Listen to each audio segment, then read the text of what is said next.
Hello everyone, welcome back to Chiki Today. This is Sia and very good morning. Hope everyone is doing fine and feeling healthy. So आज के इस video में हमें cover करना है 12th of December 2024 के most important news का question form में in depth analysis. All these questions are part of daily 20 MCQ series which is available on GK Today application. So for the new learners जो GK Today के साथ अभी अभी जुड़े हैं, so let me inform you all. इस session में हम करंट न्यूज का इन डेप्थ एनालिसिस करते हैं प्लस टॉपिक वाइज हम रिवीजन भी करते हुए चलते हैं so that complete data recall होता रहे एंड रिवीजन चलता रहे एंड जितना हो सकता है हम स्टैटिक पार्ट को भी कवर करते हैं क्वेश्चंस के साथ टॉपिक वाइज. सो स्टार्ट करते हैं आज का session. So first of all आपके लिए एक क्वेश्चन रहेगा लास्ट जितने भी सेशन आपने कवर किया है उसके टेस्ट के लिए. सो इसका आंसर सबसे पहले आपको देना है and that is consider the following statements of ministry in India. So यहाँ पे आपको दो स्टेटमेंट गिवन है जो कि इनकम्प्लीट है एंड आपको इसे कंप्लीट करना है. First statement is the government of India under the Mera Gaon Meri Dharohar programme is mapping and documenting villages through the ministry of.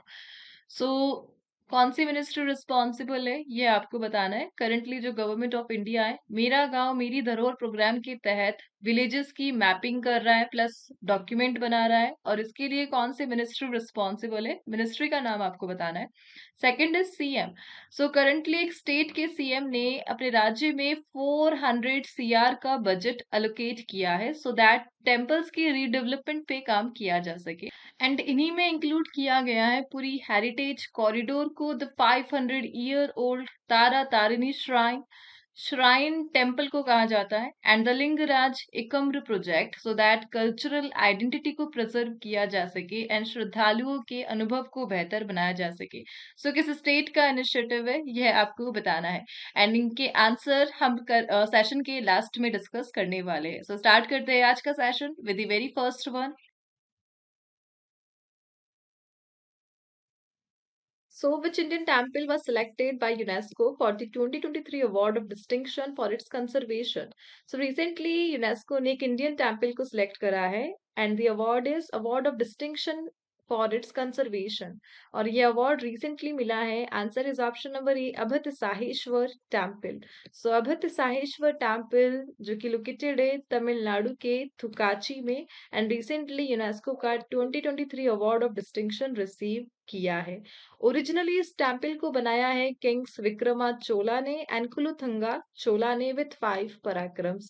ये जो टेम्पल है ये फीचर करता है श्राइन्स फॉर डेटीज जो हमारे देवता हैं उनके तीर्थ स्थलों को फीचर करता है जस्ट लाइक सौंदर्य नायकी अम्बल एंड आदि सर्वेश्वर. सो ये तीर्थ स्थल पार्ट है अभय साहेश्वर टेम्पल का जो कि लोकेटेड है तमिलनाडु के थुकाची में.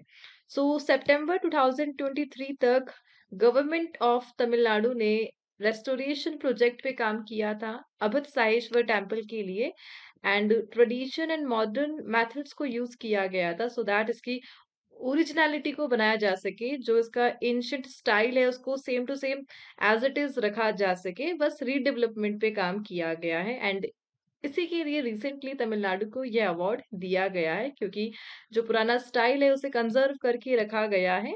एंड इस प्रकार जो गवर्नमेंट ऑफ तमिलनाडु है वो एनुअली 100 करोड़ रुपीस का सपोर्ट दे रही है सो दैट जितने भी एंशियंट टेम्पल्स है उनके रीडेवलपमेंट पे काम किया जा सके उनकी ओरिजिनलिटी को बनाकर. सो आपको ध्यान रखना है अभत साहेश्वर टेम्पल ये कहाँ पर लोकेटेड है. ये लोकेटेड है तमिलनाडु के थुकाची में एंड रिसेंटली अवार्ड मिला है 2023 award of distinction. And also point to be noted यह जो अवार्ड रिसेंटली यूनेस्को ने दिया है यह पार्ट है 2024 UNESCO Asia Pacific award for cultural heritage conservation. So UNESCO Asia Pacific में 5 कैटेगरीज में अवार्ड प्रोवाइड करता है और ये जो 5 कैटेगरीज है ये है award of excellence. The other categories जो है award of distinction, award of New Design in Heritage, Award of Merit, and Special Recognition for Sustainable Development. So overall ये 5 कैटेगरीज में अवार्ड प्रोवाइड किए जाते हैं और इन 5 कैटेगरीज में से 2 कैटेगरी इंडिया को दी गई है. फर्स्ट कैटेगरी हमने डिस्कस कर ली, अवार्ड ऑफ डिस्टिंक्शन, यह मिला है अभत साहेश्वर टेम्पल। इसी के साथ इन 5 कैटेगरीज में से एक अनदर कैटेगरीज है, that is the award of merit, और यह दिया है इंडिया का एक अनदर हेरिटेज को, that is BGPCI conservation project of Mumbai Maharashtra. So BGPCI conservation project of Maharashtra को यूनेस्को का द मेरिट अवार्ड दिया है। So award of distinction and award of merit ये रिसेंटली इंडिया के 2 प्लेसेस को दिए गए, ये आपको ध्यान रखना है। आगे मूव करते हैं, let's move to the next slide. So यहाँ पे यूनेस्को की बात की जा रही है। सो रिसेंटली यूनेस्को से रिलेटेड जो क्वेश्चन है हम उन्हें रिवाइज करेंगे। Baalbek, Tyre, and Anjur, which were recently mentioned in news, are UNESCO World Heritage Sites of which country? So recently Baalbek, Tyre, and Anjur news में थे, and किस country के UNESCO World Heritage Site है? So ये part है Lebanon का। Next is Wat Phao, जो कि एक UNESCO वर्ल्ड हेरिटेज साइट है, किस कंट्री से लोकेटेड है? सो ये लोकेटेड है लाओस से। Which institution related to Yakshagana was recently accredited by the UNESCO convention on intangible cultural heritage. So recently UNESCO का जो intangible cultural heritage and that is Baalbek, Tyre and Anjar which were recently mentioned in news are UNESCO world heritage sites of which country? So Baalbek, Tyre, Anjar ये किस country से related है? Lebanon से related है। What फाओ एक UNESCO world heritage site है, किस country में लोकेटेड है? लाओस में लोकेटेड है। And which institution related to Yakshagana was recently accredited by the UNESCO convention on intangible cultural heritage? So UNESCO का इंटेंजिबल कल्चरल हेरिटेज अभी रिसेंटली यक्षगण से रिलेटेड एक इंस्टीट्यूट को दिया गया था, and that is Mahaganapati Yakshagana Mandali. And Jinji Fort, recently nominated for UNESCO World Heritage Site, is located in which state? So Jinji Fort ये तमिलनाडु में located है। And 46 सेशन अभी recently complete हुआ था यूनेस्को वर्ल्ड हेरिटेज कमिटी का। कहाँ पे हुआ था? इंडिया में हुआ था। हमने पढ़ा था India first time UNESCO world heritage committee को होस्ट कर रहा है, और इस सेशन के दौरान इंडिया ने 24 न्यू वर्ल्ड हेरिटेज साइट को रिकॉग्नाइज किया था। And which city of Kerala has been officially declared as India's first UNESCO City of Literature? So India में first UNESCO City of Literature Kerala की एक सिटी है, and that is Kozhikode. And UNESCO का जो world press freedom prize है ये किसे दिया गया था? एंड द विजेता is Palestinian journalist. So Palestinian journalist को ये अवार्ड मिला था, world press freedom prize. Right, let's move to the next one. Next is Pradhan Mantri पोषण शक्ति निर्माण scheme is an initiative of which ministry? So government scheme है, that is Pradhan Mantri Poshan योजना, और किस मिनिस्ट्री से रिलेटेड है? Answer is option number B, ministry of education. So ministry of education से रिलेटेड है। मिड डे मील स्कीम सुनी है आपने? So mid day meal scheme का नाम चेंज करके रख दिया गया है प्रधानमंत्री पोषण शक्ति निर्माण। एंड सेंट्रल गवर्नमेंट ने अपडेट करा है रिसेंटली इस स्कीम के लिए फूड प्राइजेस फॉर द प्रधानमंत्री पोषण योजना, जिसे पहले मिड डे मील स्कीम के नाम से जाना जाता था। ये जो प्रोग्राम है ये प्रोवाइड कराएगा hot meals to students in Bal Vatika and class first to eighth. So grade first to eighth students के लिए हॉट मील प्रोवाइड किया जाएगा गवर्नमेंट स्कूल्स में एंड एडेड स्कूल्स में, सो दैट हंगर को रिड्यूस किया जा सके एंड न्यूट्रिशन को इम्प्रूव किया जा सके स्टूडेंट्स में। And recently ministry of education ने जो मटेरियल कॉस्ट है उसे इंक्रीज कर दिया है, 13.70% से इंक्रीज कर दिया है ड्यू टू इन्फ्लेशन। महंगाई के कारण मटेरियल कॉस्ट को बढ़ाया गया है, और ये जो स्कीम है बेसिकली चिल्ड्रन को सपोर्ट करते हैं समर वेकेशन में भी अफेक्टेड एरियाज में। तो सिंपली आपको ध्यान रखना है कि जो प्रधानमंत्री पोषण शक्ति निर्माण है इससे कौन सी मिनिस्ट्री रिलेटेड है? मिनिस्ट्री ऑफ एजुकेशन रिलेटेड है। And also mid day meal scheme इस स्कीम का पुराना नाम था। सो इससे रिलेटेड कुछ क्वेश्चंस हम देख लेते हैं। When was the midday meal scheme initially launched in India? So 1995 में initially इस स्कीम को लॉन्च किया गया था, बट आफ्टर इस स्कीम का नाम रख दिया गया प्रधानमंत्री पोषण शक्ति निर्माण, पीएम मोदी के द्वारा। एंड इंडिया का पहला स्टेट कौन सा है जिन्होंने मिड डे मील प्रोग्राम को इंट्रोड्यूस किया था? तमिलनाडु ने इंट्रोड्यूस किया था। And who was the prime minister of India when the scheme was rename Pradhan Mantri Poshan Yojana? And that is Narendra Modi. So Narendra Modi ने रीनेम किया था इस स्कीम का, and the new name is Pradhan Mantri Poshan योजना। Right? Let's move to the next one. Next is which organization jointly developed the Amrit Gyan Kosh portal? So recently एक organization का नाम आपसे पूछा जा रहा है जिन्होंने jointly develop करा है अमृत ज्ञान कोश पोर्टल। एंड अमृत ज्ञान कोश पोर्टल को रिसेंटली डेवलप करा है। Answer is option number B, capacity building commission and Karma Yogi Bharat. So recently जो union minister doctor Jitendra Singh, उन्होंने लॉन्च करा है अमृत ज्ञान कोश पोर्टल, जिसे डेवलप करा है capacity building commission and Karma Yogi Bharat ने। एंड यह जो पोर्टल है ये प्रमोट करता है सेल्फ रिलायंस को इन गवर्नेंस ट्रेनिंग। सो आत्मनिर्भरता को प्रमोट करता है यह पोर्टल। एंड इसके लिए ये जो पोर्टल है ये यूज करता है आई गॉट प्लेटफॉर्म को। I got platform that is integrated government online training platform. और इस प्लेटफॉर्म को यूज करके सेल्फ रिलायंस कैपेबिलिटी को इंक्रीज किया जा रहा है अमृत ज्ञान कोश पोर्टल के द्वारा। एंड यह जो पोर्टल है ये एसडीजी का पार्ट है। कौन से एसडीजी? एसडीजी आप सभी जानते हैं, sustainable development goal. And 15th जो सस्टेनेबल डेवलपमेंट गोल है उसका पार्ट है अमृत ज्ञान कोश पोर्टल को डेवलप करना। और इस प्रकार टोटल सस्टेनेबल डेवलपमेंट गोल कितने हैं? 17 है। एंड एसडीजी 15 पर फोकस करता है गवर्नमेंट का यह अमृत ज्ञान कोश पोर्टल। सो सिंपली आपको ध्यान रखना है कि ऑर्गेनाइजेशन ने डेवलप करा है, कैपेसिटी बिल्डिंग कमीशन ने एंड कर्म योगी भारत ने। Let's move to the next slide. So recently portal से रिलेटेड क्वेश्चंस को हम रिवाइज करते हैं so that last data recall हो जाए एंड हमारा रिवीजन भी साथ के साथ होता रहे। सो रिसेंटली ई दाखिल पोर्टल न्यूज में था कि सेक्टर से रिलेटेड है, कंज्यूमर कंप्लेन से रिलेटेड है। विजन पोर्टल न्यूज में था, गवर्नमेंट ऑफ इंडिया ने लॉन्च किया था। प्राइमरी ऑब्जेक्टिव क्या था? तो empower under privilege youth through education, skill development and sustainable livelihood, women's oriented youth oriented program है ये। Next is what is the name of the portal launched to improve groundwater management in India? And that is Bhuneer. Ground water को improve करने के लिए government of India ने भूनीर portal को develop किया था।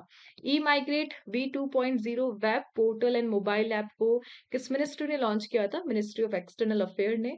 युवा संगम पोर्टल को किस मिनिस्ट्री ने लॉन्च करा? मिनिस्ट्री ऑफ एजुकेशन ने। Food import rejection alert portal को किस ऑर्गेनाइजेशन ने डेवलप करा है?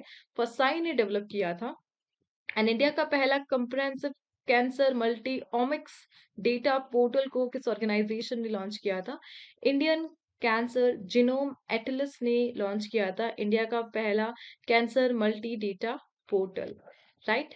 Let's move to the next one. Next is what is the GG Tau A system that was recently seen in the news? So GG Tau A system क्या है जो कि recently news में था? Answer is option number A, triple star system. So recently Orissa के researchers ने जो कि बिलोंग करते हैं national institute of science education and research से, उन्होंने ट्रिपल स्टार सिस्टम की स्टडी करी। ट्रिपल स्टार सिस्टम का नाम है जीजी ताऊ ए, जो कि अर्थ से 489 लाइट ईयर्स की डिस्टेंस पर है। एज पर रिसर्चर्स जीजी ताऊ ए जो कि एक ट्रिपल स्टार सिस्टम है, आज से 1 to 5 million year old system है जहां पर प्लैनेट्स का फॉर्मेशन हुआ है। इस स्टडी का जो मेन ऑब्जेक्टिव है, प्लैनेट कैसे फॉर्म हुए, अर्थ कैसे बनी, यह पता लगाना है। एंड बेसिकली जीजी ताऊ ए यह एक गैस एंड डस्ट डिस्क है, जैसे कि इस इमेज में शो हो रही है। इस प्रकार का कुछ सिस्टम है जीजी ताऊ ए, जहां से पता चलता है कि फॉर्मेशन हुआ है प्लैनेट्स का। एंड इस प्रकार जो भी कॉम्प्लेक्स इन्वायरमेंट है प्लैनेट्स का, उसको समझने के लिए हेल्प करता है ये सिस्टम जीजी ताऊ अ सिस्टम। सो सिंपली आपको ध्यान रखना है कि जीजी ताऊ अ सिस्टम ये ट्रिपल स्टार सिस्टम है।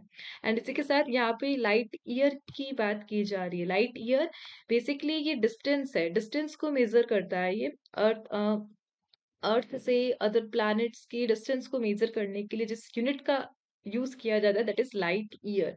इसी के साथ एग्जाम में एक अनदर यूनिट भी काम में ली जाती है that is parsec. And parsec and light year दोनों प्लैनेट्स की डिस्टेंस को मेजर करने के लिए यूज किया जाता है। And 1 parsec is equals to 3.26 light years. काफी टाइम एग्जाम में पूछा जाता है ये सिंपल सा question. Let's move to the next one. Next is John Mahama, who has been elected as a new president of which country? So recently एक country के prime minister की president की appointment हुई है जिनका नाम है जॉन महामा। एंड किस country के president elect हुए हैं? Answer is option number B, घना। So recently जो घना का electoral commission है उन्होंने डिक्लेयर करा है उनके एक्स प्रेसिडेंट जॉन महामा को the winner of the presidential election with 56.55% of votes. इससे पहले जॉन महामा ने घना की प्रेसिडेंसी करी थी 2012 से 2016 तक। एंड रिसेंटली इन्हें अगेन प्रेसिडेंट की पोस्ट दी गई है जॉन महामा और ये बिलोंग करते हैं घाना से। सो घाना बेसिकली एक अफ्रीकन कंट्री है। घाना कहाँ पर किस कॉन्टिनेंट में लोकेटेड है? अफ्रीका में लोकेटेड है। Let's move to the next one. Next is which organisation has launched an AI model for weather prediction called जेनकास्ट।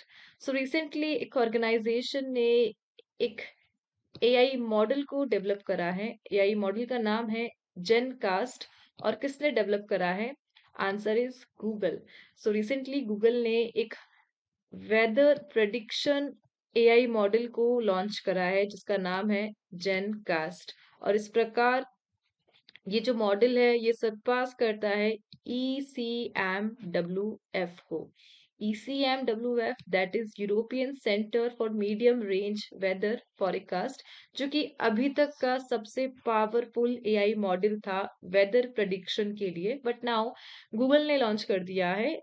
And जो गूगल ने लॉन्च करा है उसका नाम क्या है? जेनकास्ट, वेदर प्रेडिक्शन के लिए। सो एक्सट्रीम वेदर प्रेडिक्शन के लिए जो क्वालिटी है उसे एनहांस करेगा, ऑफिशियल्स को हेल्प प्रोवाइड कराएगा, कॉस्ट को रिड्यूस करेगा, फ्यूचर प्लान्स को एस्टिमेट करेगा। ये इसकी खासियत है। सो सिंपली आपको ध्यान रखना है जो न्यू एआई मॉडल आया है मार्केट में जेनकास्ट, इसे किसने डेवलप करा है? It is by Google. Let's move to the next slide. So recently जो मॉडल न्यूज में रहे हैं, what is the name of world's first government funded multi modal large language model recently launch by India? So recently India ने एक model launch किया था, world का पहला गवर्नमेंट फंडेड मॉडल था। एंड इसका नाम है Bharat Gen. Project Astra, a multi modal AI agent recently developed by which company? So किस कंपनी ने डेवलप करा है प्रोजेक्ट अस्त्र को? इसे डेवलप करा है गूगल ने। Project Groot, a multi modal AI system, इसे किस कंपनी ने डेवलप करा है? इसे डेवलप करा है एनवीडिया ने। And which two countries are involve in the Kaladan multi modal transit transport project recently seen in the news? And India and Myanmar related है इस मल्टीपर्पज प्रोजेक्ट से। Recently which organisation release guidelines on the ethical use of large multi modal models in health care? So multi modal models health care में ध्यान देने के लिए guidelines को issue किया गया था, WHO ने किया था। And which city is the location of Maharashtra first multi modal logistic park under the ambitious PM गति शक्ति नेशनल मास्टर प्लान? सो PM गति शक्ति नेशनल मास्टर प्लान के अंडर महाराष्ट्र का जो पहला मल्टी मॉडल लॉजिस्टिक पार्क है वो किस सिटी में लोकेटेड है? नागपुर में लोकेटेड है महाराष्ट्र का पहला मल्टी मॉडल लॉजिस्टिक पार्क, जो कि PM गति शक्ति नेशनल मास्टर प्लान के साथ काम करता है। Right, let's move to the next one. Next is Hindon River is a tributary of which river? So recently the Hindon River news में रही और किस रिवर की सहायक नदी है यह आपसे पूछा जा रहा है। The Hindon river. Answer is option number A, Yamuna. So Yamuna की सहायक नदी है हिंडन रिवर। और किसी टाइम वेस्टर्न उत्तर प्रदेश की एक वाइटल रिवर थी, मोस्ट इम्पॉर्टेंट रिवर थी। बट नाउ प्रेजेंट टाइम काफी ज्यादा पॉल्यूशन फेस कर रही है Hindon river due to industrial and domestic waste. And now इसे टैग दे दिया गया है dead river. by the Central Pollution Control Board. So Central Pollution Control Board ने recently हिंडन रिवर को डेड रिवर का टैग दिया है. दैट्स वाई ये रिवर न्यूज में रही. ये जो रिवर है ये बेसिकली सहारनपुर से ओरिजिनेट होती है. इसका जो पाथ है वो 400 किलोमीटर से है और नोएडा में जाकर यमुना से मर्ज हो जाती है और इससे पहले काफी सारी सिटीज से ये गुजरती है. सो हिंडन रिवर बेसिकली यमुना की ट्रिब्यूटरी है. सो रिसेंटली जो रिवर सिस्टम है इंडिया का उससे रिलेटेड क्वेश्चंस को हम रिवाइज करेंगे सो दैट लास्ट डेटा रिकॉल हो जाए. So, which two states are involved in the Pennaya River water dispute? Tamil Nadu and Karnataka related is dispute से. अर्कावती रिवर ये ट्रिब्यूटरी है किस रिवर की? कावेरी रिवर की है. एंड साबरमती रिवर का जो ओरिजिन पॉइंट है वो कौन सा है? अरावली हिल्स ओरिजिन पॉइंट है साबरमती रिवर का है. कृष्ण गंगा ये जो रिवर है ट्रिब्यूटरी है किस रिवर की? झेलम की ट्रिब्यूटरी है Krishna Ganga. What is the origin of Kol river? So Kol river का जो ओरिजिन पॉइंट है वो पलामू टाइगर रिजर्व है. पोंग डैम किस रिवर पे बना हुआ है? बेस रिवर पे बना हुआ है. रिसेंटली आईयूसीएन स्टेटस दिया गया था जाइंट सलमन कार्प को और ये रिसेंटली मेकॉन्ग रिवर में देखी गई थी और क्रिटिकली इंडेंजर्ड स्टेटस दिया गया था मेकॉन्ग रिवर में लोकेटेड जाइंट सलमान कार्प को. Let's move to the next one. Next is who has won the Guwahati Masters 2024 Badminton Men's Single title. So recently Guwahati Masters Badminton Tournament हुआ था और इस title को recently किसने जीता है? Answer is option number A Satish Kumar Karunakaran. So recently Satish Kumar Karunakaran ने जीता है गुवाहाटी मास्टर्स 2024 बैडमिंटन फील्ड में और ये मैच रिसेंटली कहाँ पे हुआ था?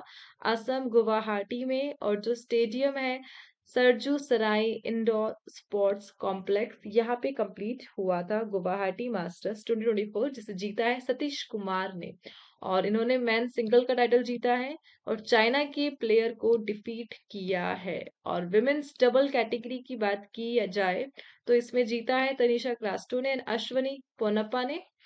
डबल कैटेगरी में तनिषा क्रास्टो एंड अश्वनी पोनप्पा ने जीता है एंड इन्होंने सक्सेसफुली डिफेंड करा है चाइना के पेयर को. सो आपको ध्यान रखना है मैन सिंगल भी इंडिया ने जीता एंड जो विमेन्स डबल था वो भी इंडिया ने जीता था. मैन सिंगल सतीश कुमार ने and women's double Tanisha Crasto and Ashwani Ponnappa end game is Guwahati masters 2024 badminton. And now यहाँ पे स्पोर्ट्स की बात की जा रही है. सो रिसेंटली स्पोर्ट्स से रिलेटेड डेटा को हम रिवाइज करेंगे. मोना अग्रवाल ने रिसेंटली ब्रॉन्ज मेडल जीता था पेरिस पैरालंपिक्स में और यह शूटिंग से रिलेटेड है. And recently who won gold medal in men's 5000 meter race at World Athletic continental tour और ये गोल्ड मेडल जीता था गुलवीर सिंह ने. And recently who has been appointed as the new president of the professional golf tour of India. So PGTI के जो new president है वो कपिल देव को अपॉइंट किया गया है. काफी इंपॉर्टेंट है ये. Recently who won the FIDE under 20 girls world chess championship एंड इसे जीता है दिव्या देशमुख ने. रिसेंटली हिस्ट्री बनाई है एक पर्सन ने. फर्स्ट टाइम इंडिया के लिए selected हुए हैं president of the Olympic council of Asia and that is Randhir Singh. Recently flag bearer कौन थे इंडियन कॉन्टिजेंट के लिए पेरिस ओलंपिक्स में? That is Sharath Kamal. And which Indian city is the host of Asian women's handball championship and that is New Delhi. Right, let's move to the next one. Next is what is the name of the Earth observation satellite developed by NASA and ISRO? So एक joint satellite की बात की जा रही है जिसे NASA and ISRO ने मिलके बनाया है and that is Nisar. So Nisar एक joint satellite है जिसे बनाया है NASA and ISRO ने और इसे लॉन्च किया जाएगा मार्च 2025 में. बेसिकली 2024 में इसको लॉन्च किया जाना था लेकिन टेक्निकल इश्यूज के कारण डिले हो गया है. नाउ 2025 मार्च में इसे लॉन्च किया जाएगा. दैट्स व्हाई निसार अभी न्यूज में था. एंड निसार, ये जो जॉइंट सैटेलाइट है इसका फंक्शन क्या है? ये अर्थ को मैप करेगी every 12 days and vital data को प्रोवाइड किया जाएगा, क्लाइमेट चेंज से रिलेटेड, डे एंड नाइट से रिलेटेड, नेचुरल जितने भी फिनोमिनन है उनसे रिलेटेड डेटा को प्रोवाइड किया जाएगा इस जॉइंट सैटेलाइट से। And US India space relation के लिए एक बूस्ट है ये सैटेलाइट, सो दैट दोनों कंट्रीज के बिटवीन जो स्पेस कॉपरेशन है उसे स्ट्रेंथ किया जा सके। और बेसिकली इस प्रोजेक्ट पे जो काम है वो 2014 में स्टार्ट किया गया था। सो सिंपली आपको ध्यान रखना है, निसार एक जॉइंट सैटेलाइट है और यह इंडिया एंड यूएसए के बिटवीन एक जॉइंट project है। Let's move to the next one. Next is Voronezh radar, which was seen in the news, is part of which country's defense system? So recently Voronezh radar ये news में रही और किस country का part है, ये किस कंट्री के डिफेंस सिस्टम का पार्ट है? Answer is option number D, Russia. So recently India ने प्लान करा है कि वो रशिया से इस रडार सिस्टम को खरीदेगा और इसके लिए $4 बिलियन की डील को फाइनल किया गया है। बेसिकली ये जो रडार है ये बैलिस्टिक मिसाइल्स को काफी पहले ही डिटेक्ट कर लेती है और वार्निंग दे देती है, सो दैट डिफेंस पे काम किया जा सके, सिक्योरिटी को बढ़ाया जा सके। सो बेसिकली वोरोनिश रडार ये एक ballistic missile early detector radar है और लगभग 1000 किलोमीटर पहले ही बैलिस्टिक मिसाइल्स को डिटेक्ट कर लेगा अपनी टेक्नोलॉजी, एडवांस टेक्नोलॉजी को यूज करके। सो इस प्रकार इंडिया ने अपनी डिफेंस सिक्योरिटी को एनहांस करने के लिए इस रडार सिस्टम को खरीदा है रशिया से। एंड 2012 से ही स्टार्ट की गई थी इस रडार सिस्टम को, ऑपरेशन में है ये 2012 से। मिसाइल अटैक सिस्टम को अर्ली डिटेक्ट करने में केपेबल है। और इस प्रकार आपको ध्यान रखना है, रशिया और इंडिया के बिटवीन अभी रिसेंटली $4 बिलियन की डील हुई है इस रडार सिस्टम के प्रोक्योरमेंट के लिए। सो यहाँ पे डिफेंस की बात की जा रही है। So let's revise the current questions of defence.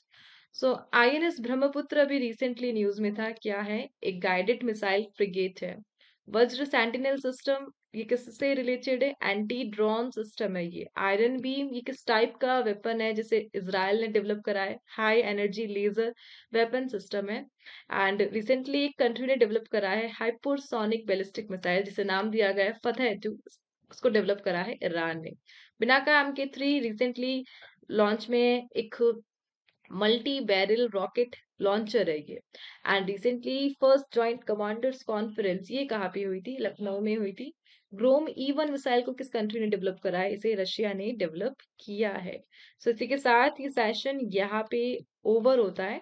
Now starting में जो क्वेश्चन मैंने आपसे पूछा था उसके आंसर को डिस्कस करते हैं। सो फर्स्ट स्टेटमेंट था, गवर्नमेंट ऑफ इंडिया ने मेरा गांव मेरी धरोहर प्रोग्राम में किस मिनिस्ट्री को सिलेक्ट किया था? That is ministry of culture. So ministry of culture part है मेरा गांव मेरी धरोहर प्रोग्राम का। Second is CM. So Orissa के जो सीएम थे, फॉर्मर सीएम नवीन पटनायक, उन्होंने ये लॉन्च किया था 4000 करोड़ का बजट, सो दैट टेम्पल्स के रीडेवलपमेंट पे काम किया जा सके। सो इसका आंसर है ministry of culture and that state is Orissa. So इसी के साथ इस सेशन को यहाँ पे ओवर करते हैं एंड बढ़ते हैं आज के क्विज के क्वेश्चंस पर।